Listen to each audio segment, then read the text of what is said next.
Thanks for clicking on Zeitgeist. I'm Willie Geist. Graduation ceremonies tend to be stodgy affairs.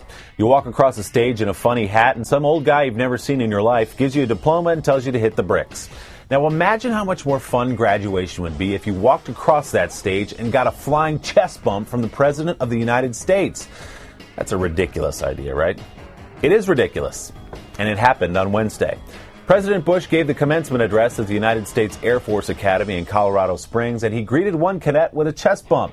Here's the setup, then the bump itself. Not a ton of vertical leap there, but a good enough effort.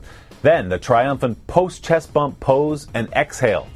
The president later flexed his guns with another cadet just for good measure. Looking good. That is American strength on display. It's called projecting power, my friends.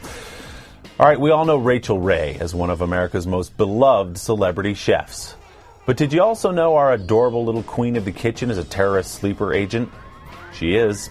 Dunkin' Donuts has pulled this ad because a group of people with no lives complained that her black and white scarf resembles the traditional headdress worn by Arab jihadists. I'm not making this up.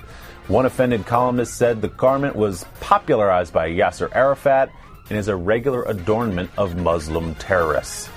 Look at Rachel Ray there, smiling, holding a delicious-looking culotta and duping us into believing she's as cute as a button, all the while masterminding her next plot and generally hating our freedoms. We were so naive to believe she was just a chef.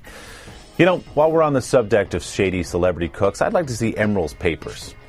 Why does that Wolfgang Puck talk so funny anyway? You know what? Just to be safe, let's get Chef Paul Prudhomme on the no-fly list. Something ain't quite right with that guy either. You know what I mean? Finally now, a New York attorney is suing Delta for $1 million because he says the airline ruined his vacation. Richard Roth says his family Christmas trip to Buenos Aires, Argentina became a disaster when he, his wife, his 3 children, and his 80-year-old mother spent 3 days in airports without their bags after their first flight was delayed, causing them to miss a connection. The suit says Roth was told he could catch the next connecting flight in 2 weeks. Roth claims he spent $21,000 on lost hotel rooms in Buenos Aires and on replacement clothes for his family. The lawsuit says, quote, through its gross negligence, malfeasance, and absolute incompetence, Mr. Roth holds Delta responsible for ruining his vacation. Now, I hate lawsuits as much as the next guy, and I don't even know if this one is warranted, quite frankly, but Richard Roth sounds like just the obnoxious New York lawyer to get some payback for all of us who suffer through the misery of air travel every day. For anyone who's ever been forced to allow a rubber-gloved TSA agent to get to second base with them because they dared to have toothpaste in their carry-on. For anyone who has taken lessons from a circus contortionist before a flight so they'll fit into their seat.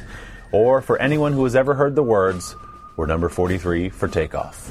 Today, Mr. Roth fights for all of us. He is our Aaron Brockovich, our Norma Ray, our Johnny Cochran. May God bless you, sir, in your seemingly frivolous lawsuit. That's Zeitgeist for today. I'll be back here soon with much more of the news you cannot use.